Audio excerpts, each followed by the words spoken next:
Volatility dynamics, I mean, we're seeing realized volatility in some of these stocks like GME, AMC, NVIDIA, up 44. We've been closer to all-time highs. Kind of the theme of the day, I would say, looking at buying power, implied volatility, and the volatility of buying power about an hour ago, and now volatility dynamics. And a lot of people always ask us, when volatility is low, how can I trade it? What are things I need to know? Looking at volatility, when stocks sold off, we saw a move in volatility that resembled only a few other examples in history. We looked at 2008 and 2020. Obviously, you had a crash in 08. You had COVID in 2020. Where does volatility stand as of today? We could see the highest we got was in the mid-80s. Super high volatility. Doesn't stay there very long. We're going to take a look at where it stands today. Take a look at some of those averages. Surprised to see 2008 was higher than 2020. Yeah, I mean, we're right there. 85 and 89. Fixed 80, like whatever. Yeah, 80 to 90, I think it's about the same. Jumping on to the next slide here, we're going to take a look. Oh, I'm sorry. Okay, yes. So we're going to add some context around the current level of volatility, which on Friday was in the 12 handle. It's now in the 13 handle. It's seen a little tiny bit of pop in volatility over the last couple sessions from middle of last week. And we're going to look at how unusual this low volatility is and, ideally quantify the typical range of what volatility stays in. Not so unusual, I would say. You'll see the data. So here, to give you a little perspective on this, the 34-year average level of the VIX is 19.5, while SPY price is 174.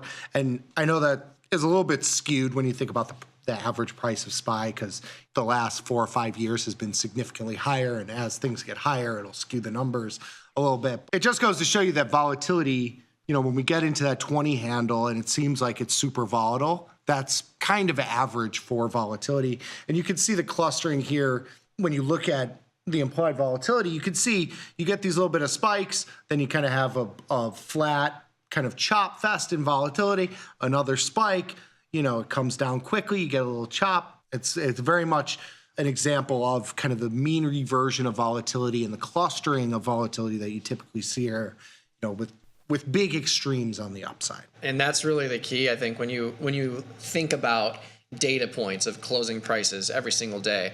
When you think of volatility, not only volatility, but other products like meme stocks, they're similar in that sense, where more often than not, we're seeing low prints in these products in the teens, in the low teens. But then you have periods of time where you go from the teens to the 20s, from the teens to the 30s, to the 40s, to the 50s, to the 80s. And that's really what brings that average up.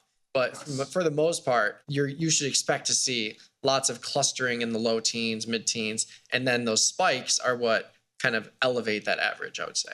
Which we're seeing here. But we're going to quantify it for you on the next table. Going back to our earliest data, which is in 1990, we see that a VIX over 30 occurs less than 8.5% of the time, which is, what you would expect the tail end of the distribution to be. You can see the over 50 is sub 1%. You can see the less than 12 is only 10%, which isn't a ton of the time, obviously.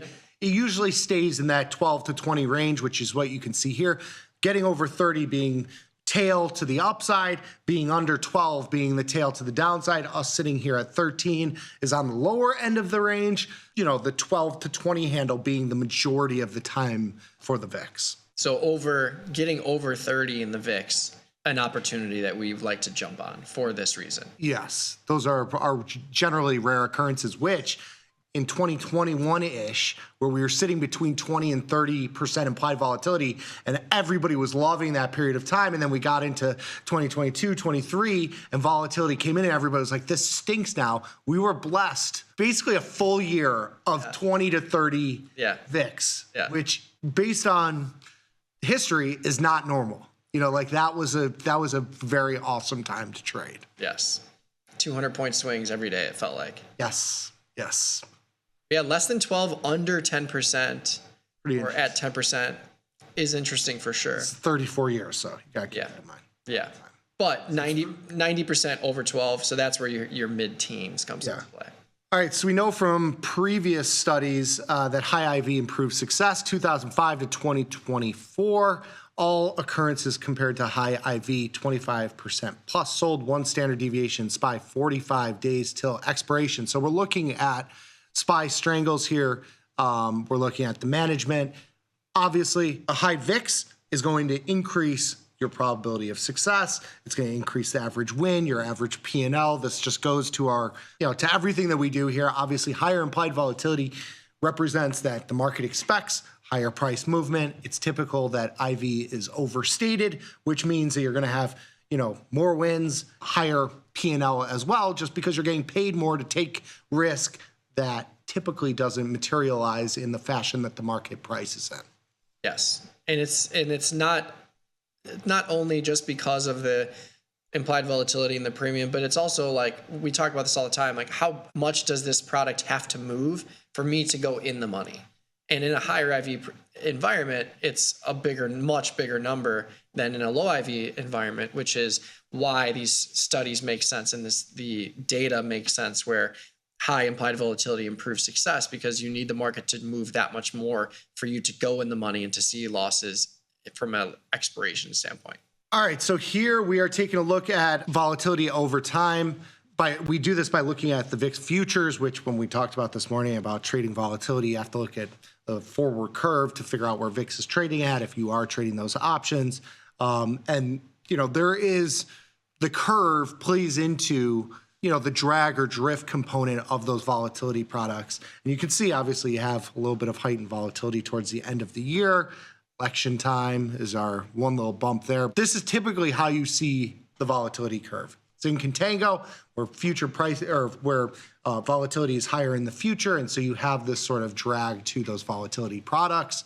Anytime we're trading volatility itself, you have to understand that this is typically going to be the case where we have a forward curve contango. It becomes harder to play it to the upside, even when we're at these elevated, or I should say, depressed levels of the VIX, because this still exists and it's even more steep. And this is typical when you're outside of the extremes of volatility. Yeah. When you're in that 90% range, when we're looking at the stats of like 90% of the time it's above 12, and then like 40% of the time it was below 20, that range is going to typically see some contango like this, where future uncertainty is priced greater than current uncertainty. When you get events like COVID or 08, the crash in 08, those events it flips, where volatility today is priced higher than further out in time. You get into that backwardation cycle. And so contango is the typical volatility structure. Mm-hmm.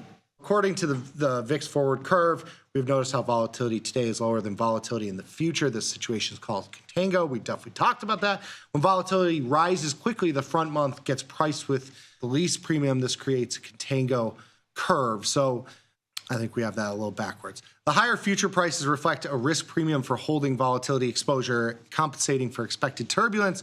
Lower current volatility suggests a calm market now, but higher future volatility points to anticipate instabilities. When you're looking further out in time, as we currently are looking now, current market volatility is priced lower than further out in time. There is an uncertainty component that prices into further out volatility. And I think for trading volatility products directly, I'm much more inclined to trade volatility directly when the curve starts to flatten out. Personally, because even though, like, best case scenario is you time it perfectly and you get in while we're in a steep contango, and then you watch it flatten out, because that's when you get the move from a 12 VIX to 20 VIX. But as the curve flattens out, and especially if it goes into backwardation, where the front months are more expensive than the back months, that's where you can potentially get your move from 20 to 30 to 40 to 50 to 60 to 70 to 80. You're not getting a move to 80 in contango. It's just not going to happen. I think another thing to consider is keeping an eye on that curve and seeing if it flattens out. Like, that's where you really can potentially have that opportunity to see the VIX explode and the market to go wild, because that's another very strong positive correlation. You're not going to see the market be ripping down 200, 400 points in a couple days with a very steep low VIX environment. It's going to be a more flat environment when that's happening. A VIX print of sub 12% is relatively rare, occurring less than 10% of the time, with an average print being at 19.5% over the last 34 years. So when you think about volatility right now, it's certainly low. It's not at the lowest point, but it's definitely low based on the averages. VIX is currently in contango, signaling higher future VIX prices. Option traders may adapt strategies to capitalize on the expected market volatility. Basically means the volatility is low now, it's priced higher in the future. Trying to catch the timing on this is tough. Very hard. Because you have the steep contango in the futures, which prevents the VIX from really exploding. I think you need to see that kind of flatten out, which is hard to time, which is I'm more inclined to like get into direct VIX trading or VXX, UVXY. And I think we all are when we start to see that contango flatten out, which coincides typically with big market movements.